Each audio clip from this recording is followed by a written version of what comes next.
성도님들께서는 혹시 누군가로부터 당신은 왜 예수를 믿으십니까? 라는 질문을 받아보신 적 있으십니까?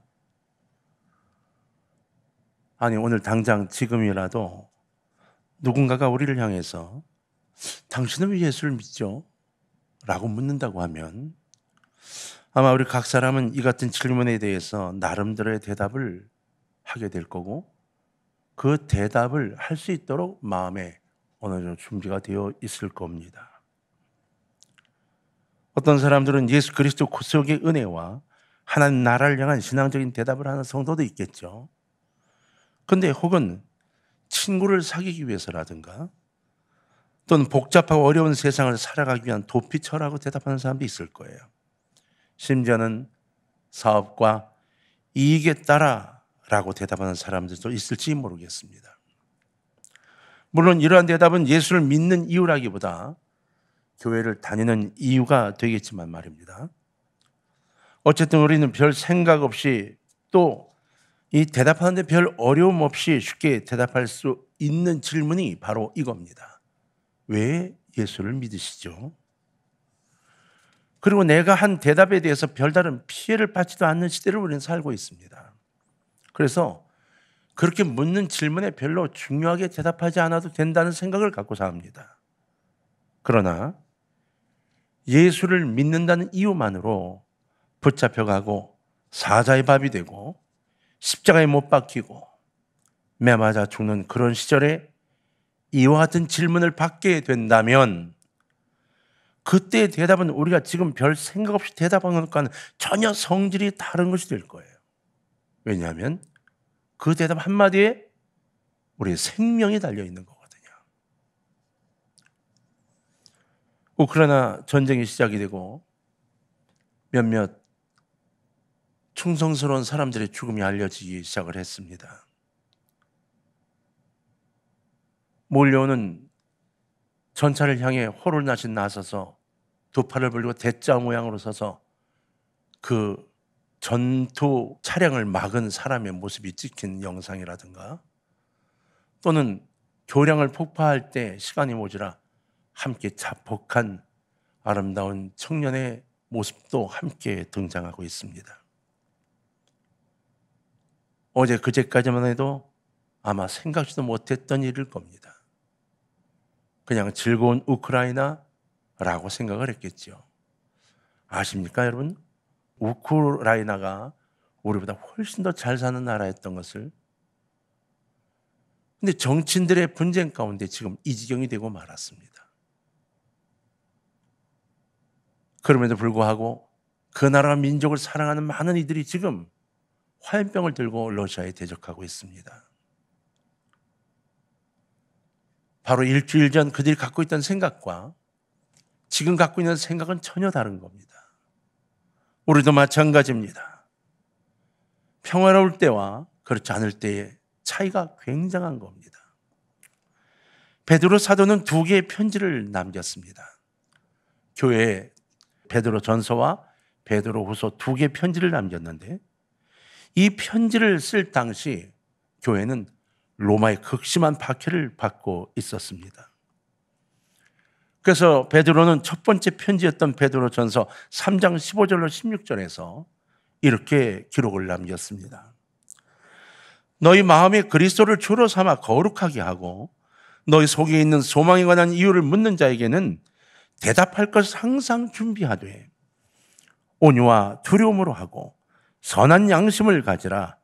이는 그리스도 안에 있는 너의 선행을 욕하는 자들로 그 비방하는 일에 부끄러움을 당하게 하려 함이라. 이렇게 이야기했어요. 누군가가 말이야 너한테 왜 예수를 믿냐고 묻거든. 아니 그 대체 예수를 믿어서 어떤 소망을 갖고 있는 거야? 라고 묻거든. 그에게 대답할 것을 항상 준비하고 있어라. 그리고 그리스도 안에 있는 너의 선행을 욕하는 자들로 그 비방하는 일에 부끄러움을 당하게 너희가 그렇게 준비하고 있어라. 이렇게 가르친 겁니다. 베드로 자신도 베드로 후서를 기록하여 보낸 후에 불과 2년이 못 돼서 바티칸 언덕에서 십자가에 거꾸로 매달려 순교를 하게 되죠. 당시는 이 같은 모진 박해가 기독교 전반에 행해지고 있던 그런 시기였습니다. 그런데 베드로는 그와 같은 어려운 환란의 시기를 살아가는 성도들을 향해서 너희 속에 있는 소망에 관한 이유를 묻는 자에게는 대답할 것을 항상 준비하되 라고 권면하고 있는 겁니다. 지금 죽을지도 모르는 겁니다. 그런데도 그렇게 부탁한 겁니다. 베드로가 지금 말하고 있는 베드로전서와 후서를 읽던 당시의 크리스찬은 로마의 유명한 폭군이었던 네로 황제가 기독교도 박해하던 바로 시기에 살던 사람들이었습니다. 여러분, 실제로 사실 이 편지를 읽고 있던 그 당시의 기독교인들, 그들 아마 대부분은 거의 모두가 2, 3년 이내에 사자의 밥이 되었거나 불에 태워지고 십자가에 매달리게 되고 매를 맞아 죽었을 겁니다. 우린 베드로전서 후서를 읽을 때 그런 생각을 하지 않고 있습니다. 그러나 베드로와 전서와 후서를 읽었던 로마 근교에 살던 많은 그리스도인들은 이 전서와 후서를 읽고 나서 2, 3년이 못 되어 거의 대부분이 원형 경기장에서 사자에게 잡아먹혔거나 십자가에서 불태워져서 세상을 떠났을 거라는 겁니다. 그랬던 그리스도인들에게 베드로는 너희가 갖고 있는 소망에 대한 대답을 준비하라고 요청했던 겁니다. 이와 같은 형편 속에서 내가 왜 예수를 믿는지, 나의 믿음이 죽음과 바꿀 만한 가치가 있는 것인지, 왜 내가 예수를 붙잡고 있어야 하는 것인지에 대한 분명한 대답을 갖고 있다는 것은 보통 심각하고도 중요한 문제가 아닐 수 없는 겁니다. 이것은 내 결단에 따라 죽음과 삶을 나눌 수 있기 때문이었습니다. 우리가 지금 살아가고 있는 시대는 베드로 사도가 순교하던 당시와 같은 순교의 유혹을 받고 있는 시기는 물론 아닙니다. 그러나 그 질문은 여전히 우리에게는 아주 중요한 것이어야 하며 실제로 아주 중요한 것입니다. 자, 이제 다시 한번 생각해 봅시다. 만약 누군가가 우리에게 당신은 예수를 믿습니까? 당신의 그 믿음이 과연 당신의 생명과 바꿀 만한 가치가 있는 건가요? 라고 묻는다고 하면 여러분은 뭐라고 대답하시겠습니까? 지금 여러분의 그 질문이 들려졌다면 여러분은 뭐라고 대답을 하시겠냐는 겁니다. 베드로 사도가 순교한 그 당시와는 시기가 다르다고 하지만 그 질문은 여전히 유효한 겁니다. 몇십 년 전 이명박 대통령이 서울시장을 할 때 서울의 부흥을 꿈꾸는 청년연합이라는 그 단체에서 주관했던 어게인 1990 지린 서울이라는 그 집회가 있었습니다. 장충단 그 체육관에서 있었는데 그 집회 중에 그 당시 아마 그 청년연합회가 서울에 있는 대형 교회들과 청년들 선교단체 해가지고 약 150여 개 단체가 모여서 거대한 집회를 했습니다. 그런데 그 집회 중에 어느 한 새벽 기도회에서 이명박 시장이, 당시 시장이었죠, 대한민국의 수도 서울은 하나님이 다스리시는 거룩한 도시이며 서울의 시민들은 하나님의 백성입니다. 그러므로 서울의 회복과 부흥을 꿈꾸고 기도하는 서울 기독 청년들의 마음과 정성을 담아 수도 서울을 하나님께 봉헌합니다. 이렇게 봉헌했어요. 난리가 났습니다. 반대당과 각 언론에서 특히 놀랍게도 기독교 방송에서 난리가 났습니다. 지가 뭔데 서울시를 바치냐고, 서울시가 이명박이 거냐고 막 난리가 났습니다. 굉장히 많은 루머와 포화를 받았죠. 서울시에서는 할 수 없이 성명을 발표했습니다. 이것은 문화사회적인 것이 아니고 이명박 시장의 개인적인 신앙의 고백이다. 이걸 정치화하면 안 된다. 그런데도 한참을 시끄럽게 떠들었습니다. 1995년 삼풍백화점이 무너져서 502명의 귀한 생명이 목숨을 잃었을 때에도 언론은 그 당시 대통령이 장로였기 때문에 그랬다고 한참을 떠들어댔습니다.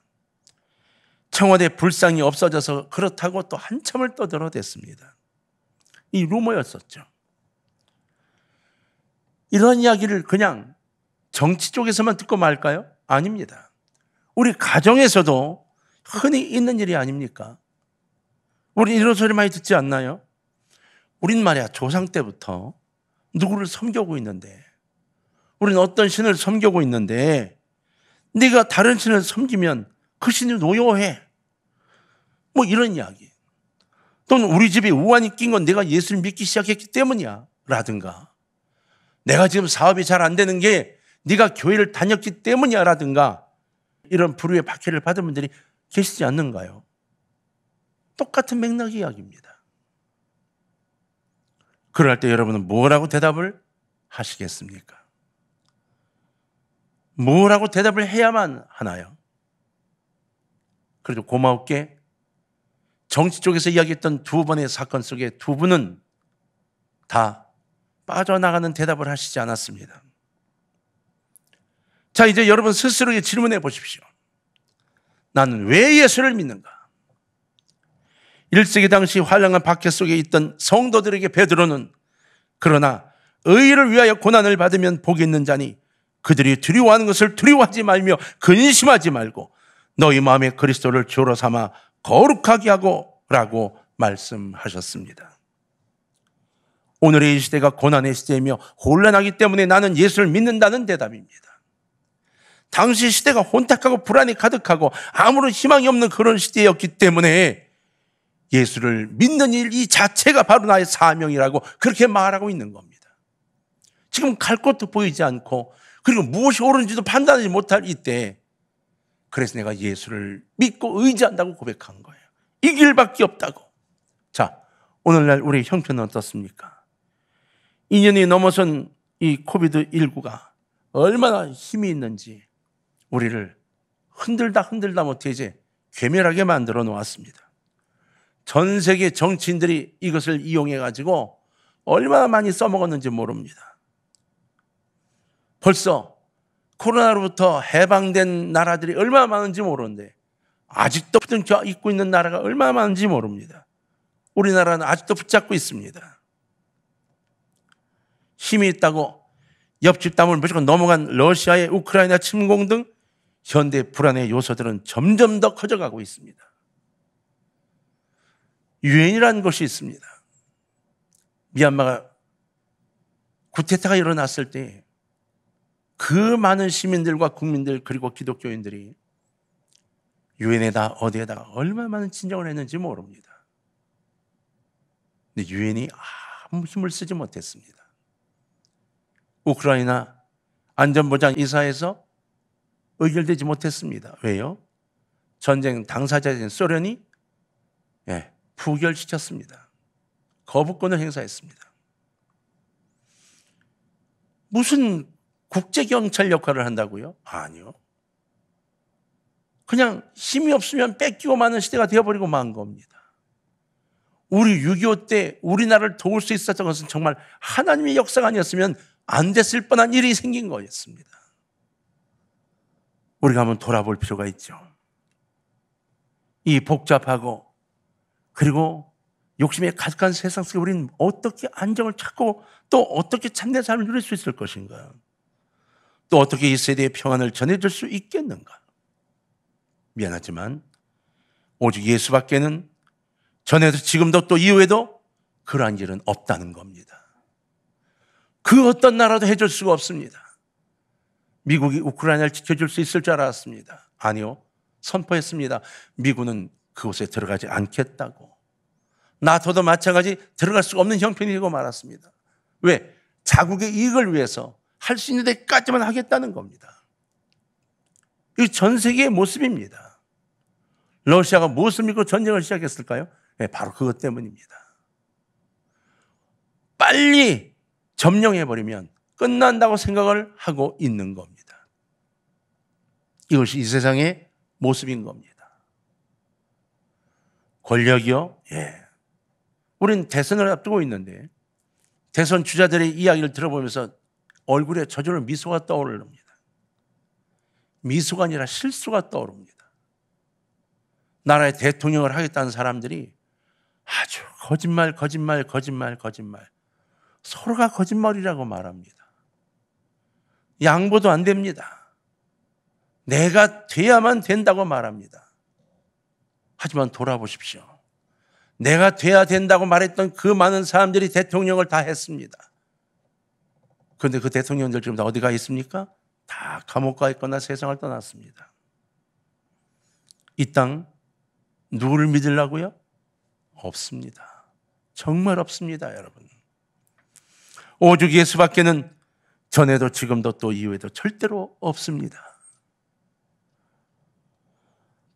어려서부터 기독교 집안에서 태어나서 그냥 믿게 되었다라든가 또는 친구를 사귀기 위해 그렇게 말하든가 또는 문화의 액세서리로 내가 예수를 믿는다든가 또는 내 속에 기쁨이 있어서 또는 내가 즐거워서 이런 이유가 아니고 예수님만으로 온전한 희망과 행복이 있기 때문에 내가 예수를 믿어야 하는 것입니다. 예수를 진짜 믿어야 하는 이유는 교회를 다녀야 하는 이유가 아니라 정말 예수 그리스도를 통하여 이 땅에 무엇인가를 남길 수 있는 내가 되기 위해 예수를 믿어야 한다고 하는 것이에요. 내 이익을 위해서 내가 이기적인 사람이 되기 위해서가 아니라 하나님의 역사를 위한 존재가 되어야 한다는 의미인 겁니다. 베드로는 그래서 이제 곧 순교할지도 모르는 당신의 교회의 성도들에게 꿈과 소망을 가지고 왜 예수를 믿는지를 대답할 준비를 하라고 요청을 했던 것입니다. 사랑하는 성도님들, 이와 같은 분명한 대답을 우리도 가지고 있어야만 합니다. 이 복잡한 시대에 이 가슴 속에 내가 왜 예수를 믿는지 분명한 대답을 가지고 있어야 한다는 거예요. 베드로 사도는 13절로 14절에서 이렇게 말했습니다. 또 너희가 열심으로 선을 행하면 누가 너희를 해하리요. 그러나 의를 위하여 고난을 받으면 복 있는 자니. 이렇게 말씀하셨습니다. 바로 우리 성도들은 이 세상을 위하여 또한 이웃을 위하여 예수를 믿는다는 대답을 이 속에서 하고 있는 겁니다. 나 자신을 위해서가 아니라 하나님의 영광을 위해서, 하나님 의를 위해서, 이웃들을 위해 예수 그리스도를 믿는다는 고백을 해야 한다고 요청한 거예요. 우리가 사는 오늘의 이 시대가 혼란한 게 사실입니다. 그러나 여러분, 그럴수록 성경은 우리에게 깨끗한 것으로 살아가라고 요구하고 있습니다. 또한 오늘의 사회가 어두운 것이 사실입니다.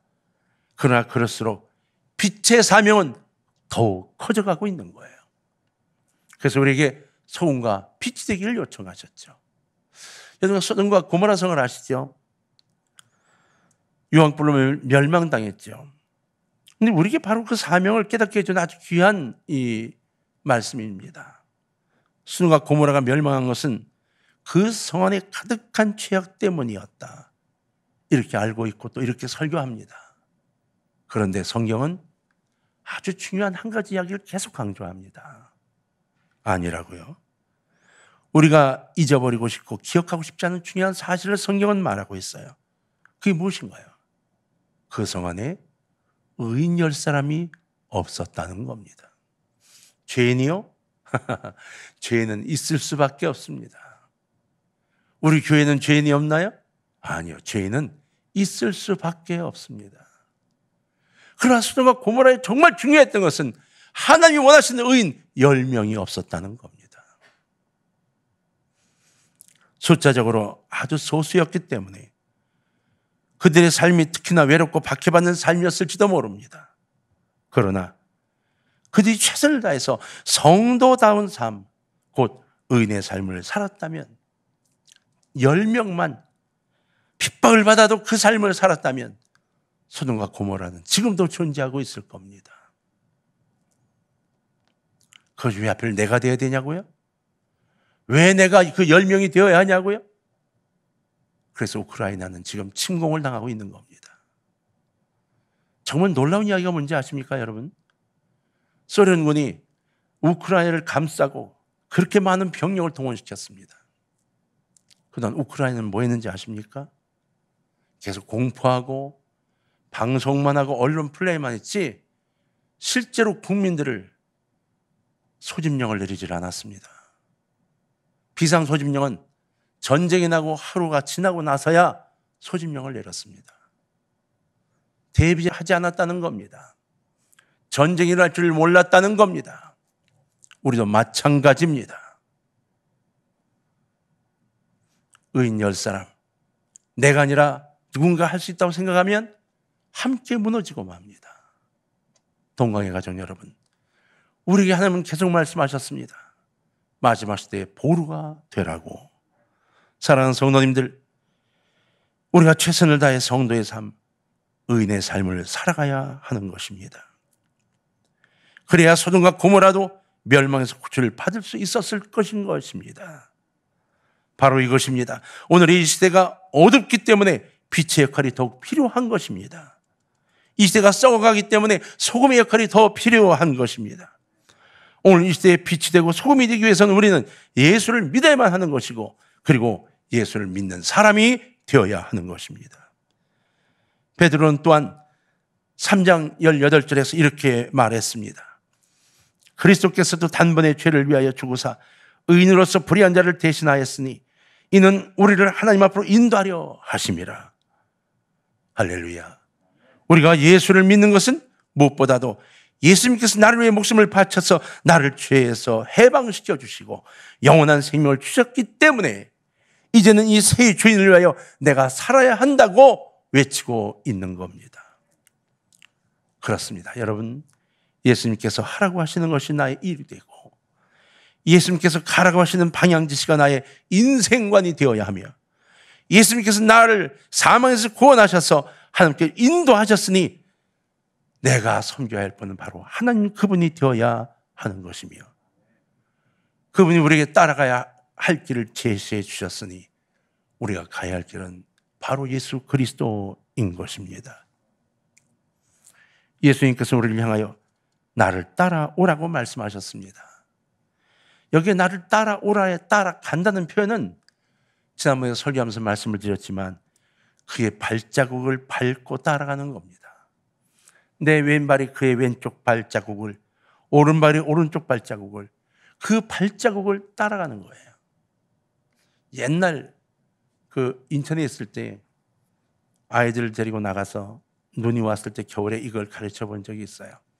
초등학교 1학년 담임을 할 때 겨울 애들을 다 데리고 나가서 그냥 눈이 잔뜩 와 있는데 그 눈 밟지 않은 그 자국 있는 것을 찾아가 가지고 제가 먼저 발을 밟고 그 다음 아이들이 그걸 밟고 따라오기를 했어요. 뭐 재밌다고 난리죠. 뭐 발걸음을 길게 짧게 막 이렇게 했더니 뭐 지들은 뛰어야 되기도 하니까 뭐 넘어지기도 하고 난리예요, 난리. 1학년짜리한테 그렇게 물었어요. 선생님 발자국 따라오면 어때? 그랬더니 이 선생님 너무 멀리 뛰어서 뭐 힘들었어요. 짧은 거는 좋았어요. 뭐 어쩌고 그러는 거예요. 그래서 제가 이렇게 얘기했어요. 근데 말이야, 그 발자국이 아닌 곳에는 지뢰라는 거 알지? 그게 있어서 밟으면 터져 죽어. 꼭 그 발자국을 꼭 밟아야 되는 거야. 그럼 어떻게 해야 되지? 그랬더니 목숨을 걸어야죠. 대답하는 녀석이 있더라고요. 얼마나 이쁜지 그 대답을 원했거든.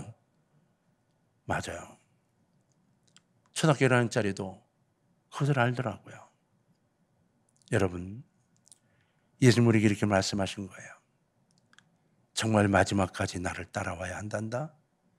이 발자국을 따라와야 한단다. 나의 발자국이 너의 발자국을 맞추며 같은 길을 가야 한단다. 예수님에 대하여 아는 것은 어떤 의미에서 아주 쉽습니다. 예수를 생각하는 것도 어렵지 않습니다. 그러나 예수님을 믿는다는 것은 바로 예수님만을 따라가는 것, 예수님을 닮아가는 것을 의미하는 것이기 때문에 아주 힘이 든 것입니다.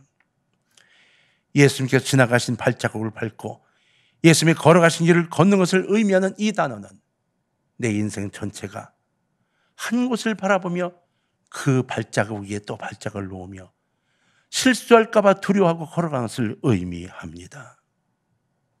다시 말해서 예수를 그대로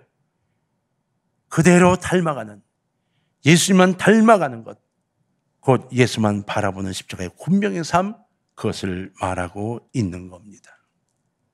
자, 이제 우리에게 누군가가 이렇게 물을 때가 되어가고 있습니다. 당신은 왜 예수를 믿나요? 당신은 왜 예수를 믿고 있나요? 당신은 왜 예수를 믿는 사람이라고 이야기를 하고 있나요? 이 대답에 여러분, 저는 예수님을 닮기 위해서입니다 라는 대답이 여러분 속에서 자리잡기를 주의 이름으로 부탁합니다. 우리 교회는 예수님만 바라보는 교회입니다. 예수님을 따라가는 교회이고 예수님만 닮아가는 교회입니다. 바로 십자가의 군병이 가야 할 길입니다. 이것이 바로 우리 성도들 곧 십자가의 군병들의 대답인 것이죠. 좀 더 쉬운 길도 있습니다. 그러나 이 코로나가 이제 종식된다고 떠드는 이때쯤에 대체 우리가 왜 코로나를 이렇게 두려워했을까를 한번 돌아보면서 우린 지금도 엷은 귀를 가지고 세상의 귀를 열고 그 세상의 두려움 속에서 하나님에 대한 믿음을 제대로 세우지 못하고 있는 우리들이 아니었는가를 한 번쯤은 생각해 봐야 할 것 같습니다. 믿으십시오. 우리의 기도가 이 땅에 있는 연병을 이겨냅니다.